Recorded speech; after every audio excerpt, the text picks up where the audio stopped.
Moi, j'étais enfant un jour. Je ne suis pas né avec cette taille-là. Et je sais que dans l'imaginaire des parents, il y a toujours quelque chose d'horrible qu'on ne veut surtout pas que cela arrive. Bon, mon gamin, il y a 5 mois, donc pour l'instant, il n'y a pas le danger de ça. Mais c'est de se perdre au milieu d'une foule. Moi, je n'ai jamais vécu ça en tant que parent, mais j'ai vécu ça en tant qu'enfant.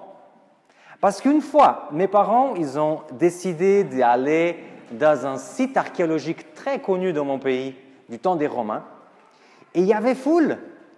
Et moi, j'étais tellement excité de voir ces ruines que je courais à droite, je courais à gauche, j'allais dans tous les sens. Et mes parents disaient souvent, écoute, Samuel, il faut vraiment que tu restes à côté de nos parents, sinon tu vas te perdre. Mais en tant qu'enfant, des fois, on ne mesure pas exactement les choses comme les adultes. Et après quelques virages, je retourne en arrière, je ne vois pas mes parents. Je regarde à droite, je regarde à gauche, il n'y a pas mes parents. Je commence à courir dans tous les sens, avec une tristesse gigantesque parce que j'avais perdu mes parents. Et bien que j'étais très petit, les amis, moi je me rappelle encore de l'image de voir finalement mes parents devant moi, qui me cherchaient aussi d'ailleurs, et de courir vers eux et de sentir-me très, très, très conforté dans le bras de mon père quand il m'a pris. Il m'a dit, il n'y a pas de problème, tu es avec moi.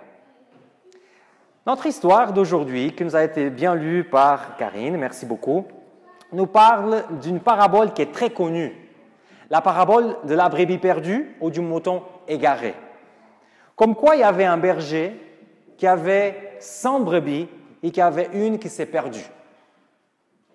Et donc, il va laisser les 99, il va partir après cette seule qui s'est égarée. Vous savez, les bergers à l'époque, ils n'étaient pas bien vus. C'était un des métiers les plus méprisables. Okay? Si vous postulez pour un job à l'époque et dans votre histoire professionnelle, vous étiez berger, peut-être vous ne serez pas embauché.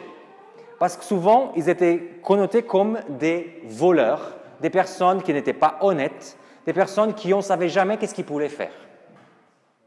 Alors, être berger, ce n'est pas nécessairement une bonne chose, mais ça ne faisait pas que ces bergers n'avaient pas une relation émotionnelle avec les brebis. Moi, je suis né dans la ville, je suis un pur citadin, donc quand je regarde des brebis, elles sont tous pareilles pour moi. Mais apparemment, pour un berger, ce n'est pas comme ça. Il connaît ses brebis et il voit la différence entre tous ces petits brebis. Pas nécessairement au niveau physique, parce qu'il y a certains qui peut-être ont une coiffure différente, est-ce qu'on peut dire comme ça? Mais parce qu'elles ont des caractères différents. Il y a une qui est plus têtue, l'autre est plus amicale, une aime plus des câlins, l'autre, il ne faut pas s'approcher comme ça. Une, quand on se bat pour faire un câlin, elle est toute contente, l'autre va s'enfuir. Ils ont des caractères complètement différents. Alors, ce berger dont la parabole nous raconte, c'est un bon berger.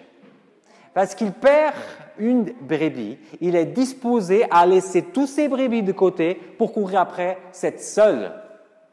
À la limite, on aurait envie de dire, mais comment tu peux faire ça? 99 vont rester seuls pour une seule qui a fait une bêtise, s'est égarée. Et quelque part, avec notre sens de justice qu'on a tous bien raffiné, on peut regarder cette parabole et trouver une folie. Comment il va laisser dans le désert, comme dit un autre texte, 99 brebis et courir après une seule en plus qui s'est égarée? Et s'il a fait une fois, certainement il pourra faire aussi une deuxième fois. Il me semble injuste ça. Vous êtes bien d'accord avec moi? Ou vous croyez que c'est juste normal? Ça ne vous choque pas qu'il quitte 99 pour courir après une qui s'est égarée? Après, les amis, je veux vous dire, si vous lisez les paraboles, vous trouverez souvent des injustices. Parce que souvent à notre égard, quand on lit les paraboles, on trouve des choses qui sont injustes. Par exemple, pensez à cette parabole du fils prodigue. Il prend son héritage avant la mort de son père. Donc, quelque part, il dit, pour moi, toi, t'es mort. Passe-moi l'héritage. Ce qui m'intéresse, c'est le fric. Il part, il dépense tout ça, et en plus dans une mauvaise vie, ce n'était pas dans une belle formation ou dans une famille. Hein? Et quand il n'a plus rien, il revient et le père dit « Super, tu es à la maison, je te donne tout à nouveau. » C'est injuste ça. J'ai envie de dire que c'est injuste. Encore une autre parabole, le travailleur de la dernière heure. Quelqu'un commence à bosser à 6h30 et quelqu'un commence à bosser à 17h. Et tous les deux, ils ont le même salaire. Ceux qui travaillent à l'heure ici dans l'église, vous serez contents avec ça? Moi, je serais vraiment énervé avec ça. Le pardon de la dette. Quelqu'un qui a une dette gigantesque, il demande à quelqu'un de lui pardonner une dette et la dette est pardonnée. Bonne chance avec les impôts ici en Suisse ou avec l'office des poursuites. Oh, excusez-moi, moi je ne savais pas. Ok, c'est bon, c'est pardonné. Bah, vous pouvez faire des dettes à nouveau. C'est injuste, vous êtes bien d'accord? Les repas aussi, un repas qui est projeté pour les VIP de l'époque. Ils ne viennent pas, donc on va appeler les mendiants pour venir. Quelque part, ce n'était pas fait pour eux. Mais toutes ces paraboles, ils sont comme ça, écrites de cette façon, comme ça, pour choquer l'auditoire. Et pour justement montrer à l'auditoire qu'il y a des choses que Dieu fera dans notre vie, en tout cas qu'il veut faire dans notre vie, que selon le regard du monde, c'est injuste. Et ça, c'est la fameuse grâce. Le salut par grâce. La chose plus injuste au monde, parce que quelque part, nous, on a fait tout à côté. Nous, on s'est égaré du berger, excusez-moi, je pense à ma langue maternelle. Donc, nous, on s'est égaré du berger. Il va quitter les 99 pour nous suivre. Nous, on fait du n'importe quoi ici, là. Il va toujours aller vers nous. Il va mourir sur une croix pour pouvoir donner le salut à des pécheurs. Et plus grande injustice encore, c'est qu'un jour, dans le ciel, il y aura des pécheurs. Ah, je rigole avec vous, c'est pour vous choquer un peu. Il y aura des personnes qu'ils n'ont pas réussi à gagner le ciel parce que tout ce qu'ils ont fait, c'était du péché. Mais par grâce ou par injustice, parce que ce n'était pas notre place, ce n'était pas à nous d'y aller là, on pourra avoir le salut. La grâce en soi, elle est difficile à comprendre parce que dans notre système de valeurs sur terre, la grâce est injuste. Ce berger qui prend cette brebis qui était perdue et qui la met sur ses épaules et qui rentre à la maison, c'est beau, c'est romantique dans la Bible, mais dans la vie réelle, on dirait, ça c'est injuste. Il ne mérite pas ça. À la limite, les 99, parce qu'ils ne se sont pas égarés. Mais celui qui s'est égaré, il a choisi, il a pris son chemin. Donc ça, c'est injuste. Et c'est pour ça que même si ça fait longtemps qu'on est chrétien, même si on arrive à décrire la grâce au niveau théorique, c'est très difficile au niveau de notre vie chrétienne de vivre la grâce. C'est pour ça qu'il y a beaucoup de chrétiens qui, quand on pose la question « Est-ce que tu es sauvé aujourd'hui ?» ils répondent « Je ne sais pas ». Parce que quelque part, dire « Je suis sauvé aujourd'hui », croire fermement à la grâce de Jésus, c'est quelque chose qui est injuste, qui est mal placé, qu'on n'a pas envie de dire à haute voix. Et ça, c'est un problème. Ça, c'est un grand problème. Parce que aussi, notre société, elle est taillée de façon à qu'on regarde la grâce et on se dise « Non, non, non, ça, c'est pas vrai ». Pensez toutes les choses qui sont gratuites sur Terre. Moi, j'ai vraiment en moi un système d'obstruction de toutes les choses qui viennent gratuitement. C'est-à-dire, si quelqu'un me frappe à la porte, me téléphone, me aborde dans la rue en me disant qu'il y a quelque chose de gratuit pour moi, je me méfie direct. Pourquoi ?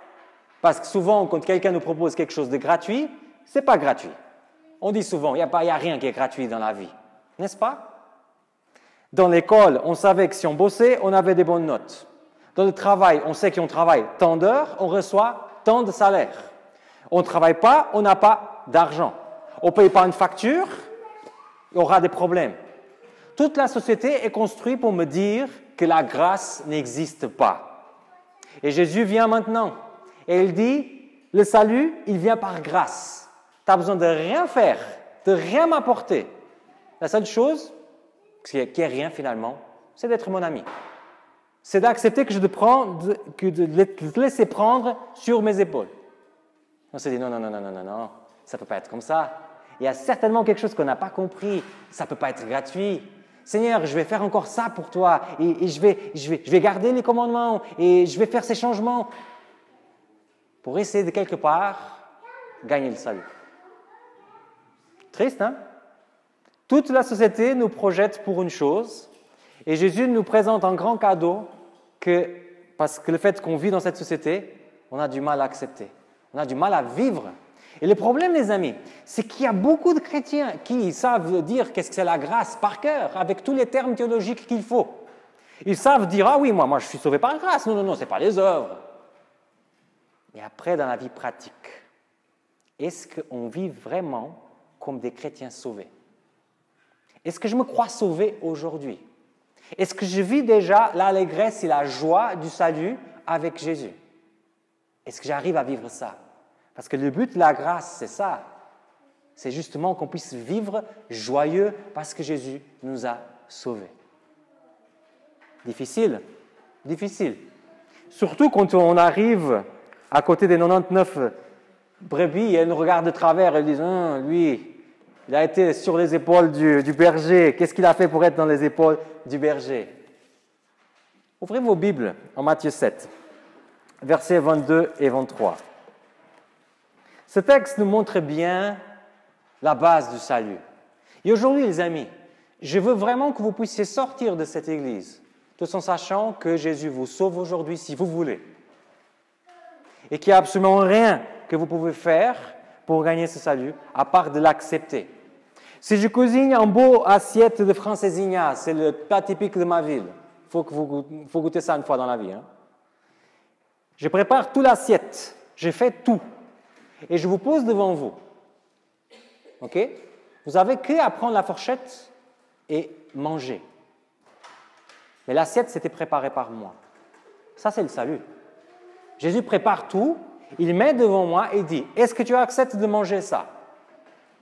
Et nous, on décide de oui ou non. Alors, je vous ai donné un exemple. Maintenant, lisons le texte pour voir comment Jésus met ça en mots. Chapitre 7 de Matthieu, versets 22 et 23, nous dit comme ça. Beaucoup me diront en ce jour-là, « Seigneur, Seigneur, n'est-ce pas en ton nom que nous avons parlé en prophète? Par ton nom que nous avons chassé des démons?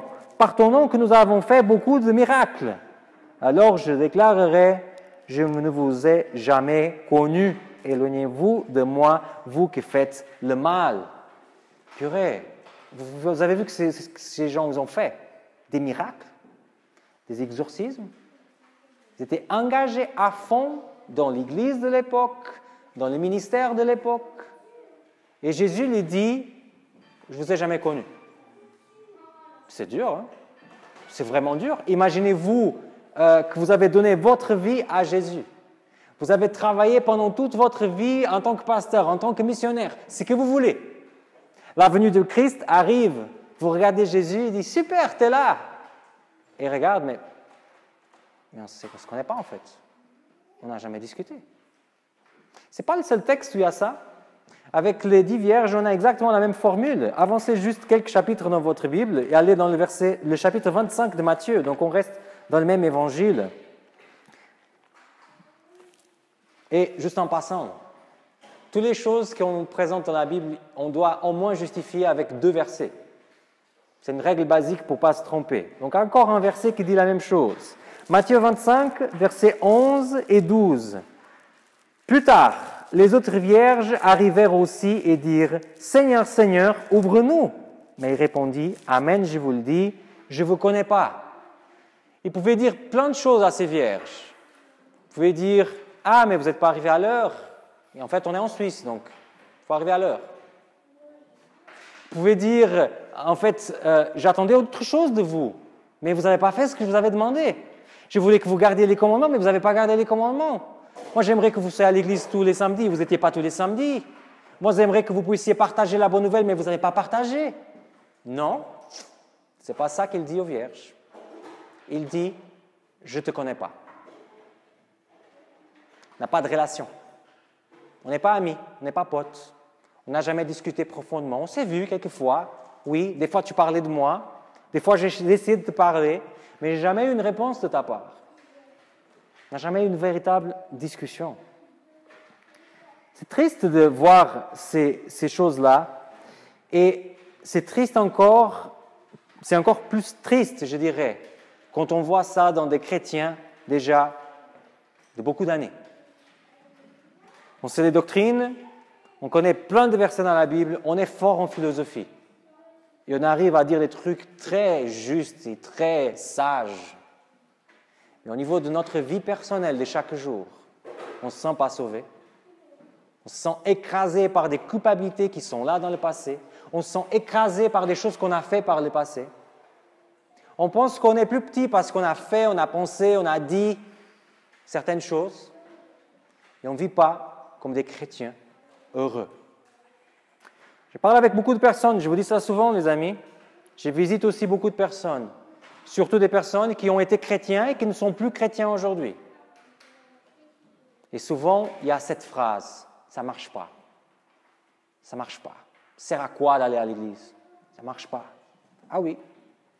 Si on n'intègre pas la grâce dans le cœur, si on ne vit pas comme des chrétiens sauvés, ça ne marche pas. Ça ne marche vraiment pas. Parce qu'on regardera toujours une loi qu'on n'arrive pas à suivre, on tombera toujours et on va se sentir mal parce que quand on tombe, il y a toujours l'ennemi qui vient te dire « Regarde, bravo le chrétien, excellent, tu es chrétien, tu vas à l'église, tu essaies de faire le beau devant tout le monde, regarde ce que tu viens de faire.